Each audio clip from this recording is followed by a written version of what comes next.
नमस्कार, बहुत स्वागत है आपका। मैं हूं आपके साथ सुमित शर्मा और बात करेंगे पंचायत दंगल की। सीहोर से बड़ी खबर है, पंचायत के लिए वोटिंग जारी है। जैत गांव में ग्रामीणों में वोटिंग को लेकर खासा उत्साह देखने को मिला। सीएम शिवराज भी अपने परिवार के साथ वोट डालने के लिए अपने गांव पहुंचे। तो जैत गांव में, सीहोर के जैत गांव में वोटिंग को लेकर खासा उत्साह है और प्रदेश के मुखिया सीएम शिवराज सिंह चौहान भी परिवार के साथ वोट डालने के लिए अपने गांव पहुंचे हुए थे। ये तस्वीरें देखिए, जब सीएम शिवराज ने अपने मताधिकार का इस्तेमाल किया, अपने परिवार के साथ वोट डाला।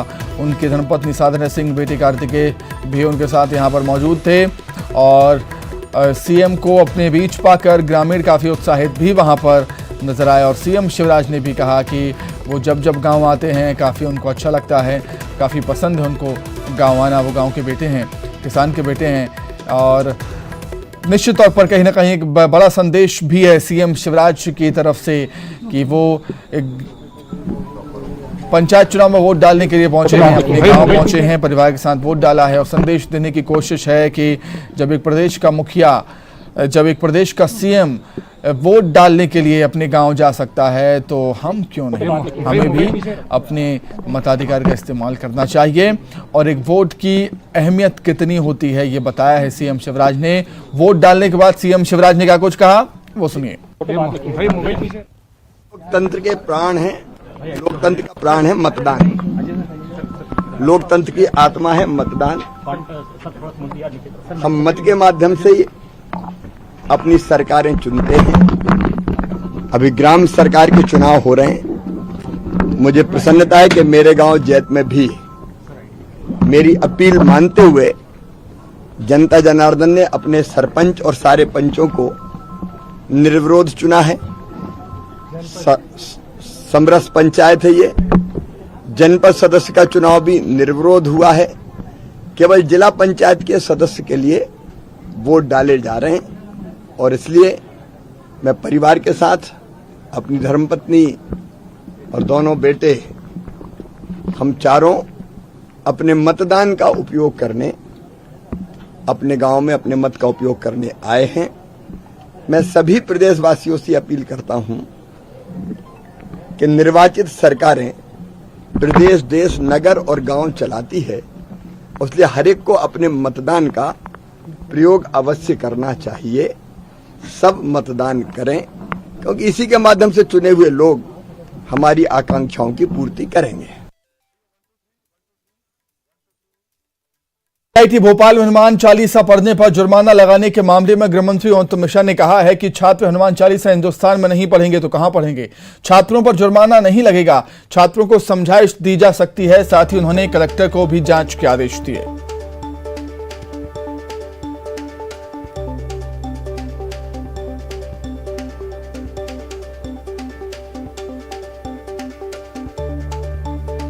रहा है क्योंकि उन्होंने हनुमान चालीसा का पाठ किया था। शोर के कारण से सिक्योरिटी गार्ड और दूसरे बच्चे और उनके पालकों के फोन आए थे, तो उसमें उन्होंने उसका किया है। मैंने कलेक्टर को विस्तार से जांच के आदेश दे दिए।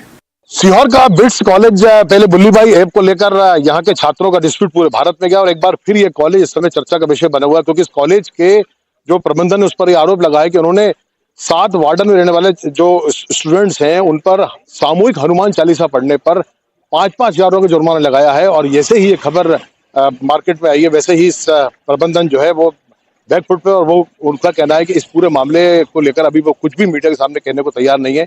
लेकिन ये अपने आप में हनुमान चालीसा वाला कांड कई तरह के सवालों को जवाब देता है और ये जो गंभीर मामला है इसकी निश्चित रूप से जांच करनी चाहिए। हालांकि इस मामले पर मध्य प्रदेश के गृह मंत्री का भी बयान आ चुका है और हिंदू संगठन भी इससे काफी गुस्साए हुए हैं कि आखिर क्या वजह है कि सामूहिक हनुमान चालीसा का पाठ पढ़ने के बाद यदि सामूहिक जुर्माना लगता है तो ये किस देश की हम बात कर रहे हैं। ये मौलिकता का कहीं ना कहीं जो है हनन हो रहा है और इस पूरे मामले को लेकर एक बार फिर वीआईटी कॉलेज इसमें काफी चर्चा का विषय बना हुआ है। Pradeep Mishra, news 18, VIT college Sehore. ठीक है, तो अधिक जानकारी के लिए हम सीधे सीहोर का रुख कर लेते हैं। प्रदीप चौहान हमारे साथ जुड़ गए हैं लाइव।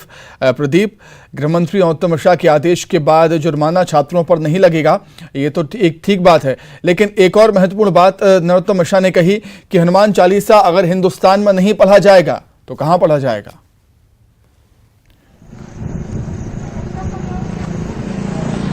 निश्चित रूप से अपने आप में ये बहुत महत्वपूर्ण सवाल है, क्योंकि सनातन संस्कृति का एकमात्र धर्म पूरे विश्व के अंदर भारत है, जहां प्रत्येक सनातन धर्म से जुड़े व्यक्ति को हनुमान चालीसा या अपने अपने इष्ट की आराधना करने का मौलिक अधिकार है। यदि इस तरह के अधिकारों का हनन होगा, उनको वंचित किया जाएगा, तो निश्चित रूप से ये मुद्दा अपने आप में बड़ा गंभीर बनता है। और इसको लेकर जरूर राज्य सरकार को, केंद्र सरकार को अब सजग होना चाहिए कि ताकि इस तरह के जो प्रकरण है, इस तरह के जो मामले हैं, वो मामले जो है कहीं दब सके और जो हमारी मूल संस्कृति है जिसमें हम समभाव के साथ रहते हैं, वो समभाव का कहीं ना कहीं प्रदर्शन होती है।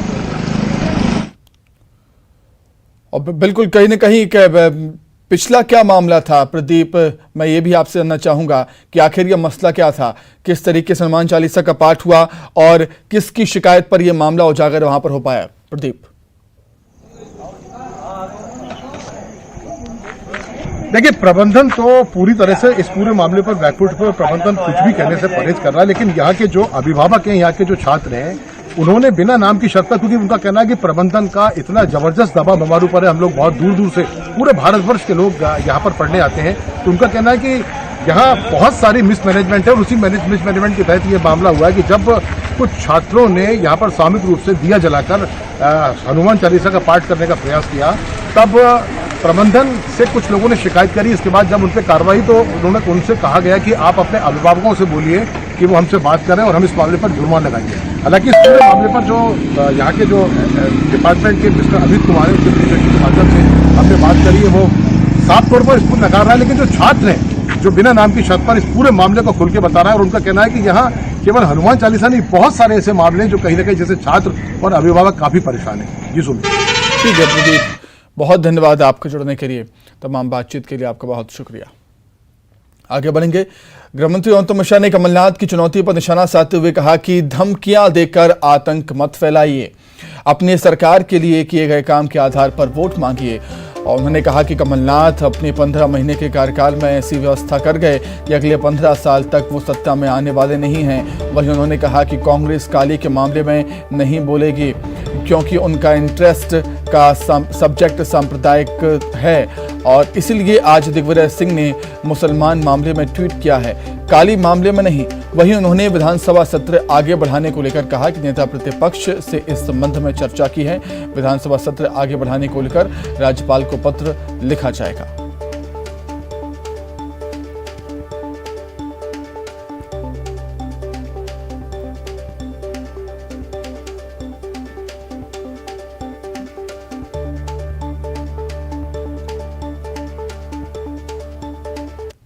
महीने बाद हमारी सरकार आएगी, तब हम देख लेंगे, इस तारीख के बाद ये तारीख भी आती है। काहे के लिए आतंक फैलाना? आप जनता से अपने काम के आधार पर वोट मांगो। हमारी बुराई करके वोट मांग रहे हो, अरे हम अपनी बात कहें, आप अपनी बात कहो, आप अपने काम गिनाओ, हम अपने काम गिनाएं, जनता के ऊपर छोड़ दो, जिसके काम जनता को पसंद आएंगे। कांग्रेस का इंटरेस्ट का विषय दरअसल सांप्रदायिक रहता है और इस तरह के मामलों में वो चुप हो जाते हैं। दिग्विजय सिंह जी जो है, आज भी जैसे ही कोई बयान आता है मुसलमानों से संबंधित, तो वो उसमें सांप्रदायिकता का खेल खेलने लगते हैं। आज भी उन्होंने जो ट्वीट किया है वो मुस्लिमों के ऊपर ही उनका ट्वीट आया है। ये खेल कांग्रेस का है, काली जैसे मामले पर वो नहीं बोलेंगे। माननीय नेता प्रतिपक्ष गोविंद सिंह जी से हुई चर्चा के अनुसार प्रदेश में जो हमारा विधानसभा का सत्र 25 तारीख से था, चूंकि जनपद पंचायत, जिला पंचायत के चुनाव भी उसी दरमियान है, नगर पालिका, नगर निगम, नगर पंचायतों के चुनाव भी उसी दरमियान अध्यक्षों के हैं। अतएव उनकी ओर से जो सुझाव आया था उस पर सहमति बनी है कि हम महामहिम को एक सरकार की तरफ के दरखास्त सत्र को अगस्त के सप्ताह में बुलाने के लिए हम आग्रह करें।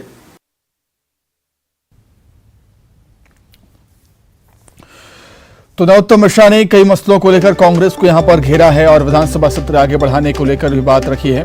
उनका कहना है कि सत्र आगे बढ़ाने को लेकर नेता प्रतिपक्ष से इस संबंध में चर्चा हुई है, विधानसभा सत्र आगे बढ़ाने को लेकर राज्यपाल को भी पत्र लिखा जाएगा।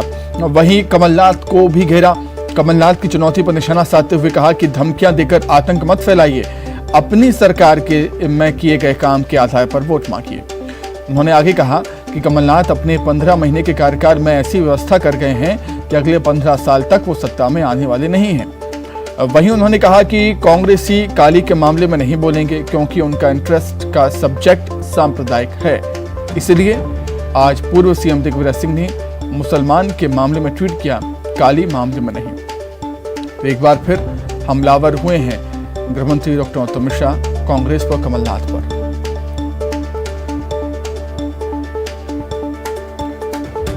चलिए अधिक चर्चा के लिए सीधे राजधानी भोपाल का रुख कर लेते हैं, जहां पर हमारे सहयोगी मनोज राठौर जुड़ गए हैं लाइव। मनोज, कमलनाथ को हमने कई बार कहते सुना है कि कल के बाद परसों भी आएगा, और ये भी कहते सुना है कि जो बीजेपी का बिल्ला लगाकर काम करते हैं वो भी सुन लें कि कल के बाद परसों आता है। शायद यही वजह है कि नरोत्तम मिश्रा आप कह रहे हैं कि आतंक धमकियां देकर आतंक मत फैलाइए, आपने जो काम किया उस पर वोट मांगिए।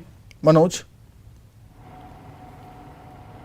जी बिल्कुल, क्योंकि सुमित ये सियासत कमलनाथ के उस ट्वीट से शुरू हुई है जो कि लगातार उनके द्वारा किए जा रहे हैं। वो साफ तौर से मुख्यमंत्री शिवराज सिंह चौहान को चुनौती दे रहे हैं और सीधे तौर पर कहा है कि मेरे 15 महीने की सरकार कांग्रेस की और आपके 15 साल की सरकार में जो भी कामकाज जनता से जुड़े किए हैं, तो आप एक बार जनता के बीच में जाइए, आपको पता चल जाएगा। तो सीधी चुनौती उन्होंने मुख्यमंत्री शिवराज सिंह चौहान को दी है और ये चुनौती अपने कार्यकाल और बीजेपी के कार्यकाल को लेकर दी है कि हमने जो काम किए हैं वो जनता के हित में किए। लेकिन लगातार यहां पर मुख्यमंत्री शिवराज सिंह चौहान भी कमलनाथ पर हमला बोलते हुए नजर आते हैं। न्यूज़ 18 से भी उन्होंने 2 दिनों पहले बात की थी, तो उसमें साफ तौर से ये कहा था कि 15 महीने की सरकार में वल्लभ भवन को दलाल और भ्रष्टाचार का अड्डा कमलनाथ ने बनाया था। संबल योजना जो कि बीजेपी की गरीब कल्याण की सबसे बड़ी योजना थी, उसको बंद करने का काम किया था। और जो गरीब कल्याण से जुड़ी जो दूसरी योजना है उन पर भी प्रहार जो है वो कमलनाथ के द्वारा किया गया। तो साफ तौर से दोनों तरफ से इस तरीके की बयानबाजी सामने आई, लेकिन कमलनाथ बार बार चुनौती देते हुए नजर आ रहा है। यही कारण है कि आज जो है इस सवाल पे और आतंकवाद के सवाल को लेकर जो है गृह मंत्री नरोत्तम मिश्रा ने साफ तौर से कमलनाथ पर हमला बोला है। उन्होंने साफ तौर से कहा है कि धमकियां देना बंद करे कमलनाथ। वो अपने यदि 15 महीने में उन्होंने जो भी जनहितैषी काम किए हैं तो वो जाकर जनता के बीच में उन कामों को लेकर वोट मांगे, ना कि इस तरीके की धमकी दे। उन्होंने एक तंज भी कसा, उन्होंने कहा कि जो 15 महीने की सरकार में जो कमलनाथ ऐसी व्यवस्था करके गए हैं कि 15 साल तक अब कांग्रेस की गवर्नमेंट जो है मध्य प्रदेश में नहीं आने वाली है। तो अब सियासत का दौर उस चुनौती से अब आगे बढ़ गया है कि अब लगातार बीजेपी की तरफ से भी तमाम बड़े नेता जो है कमलनाथ को घेरने में लगे। हालांकि अब कांग्रेस की तरफ से भी इसी पूरे मसले को लेके अब बयान सामने आने लगे हैं। पूर्व मंत्री पीसी शर्मा ने साफ तौर से कहा है कि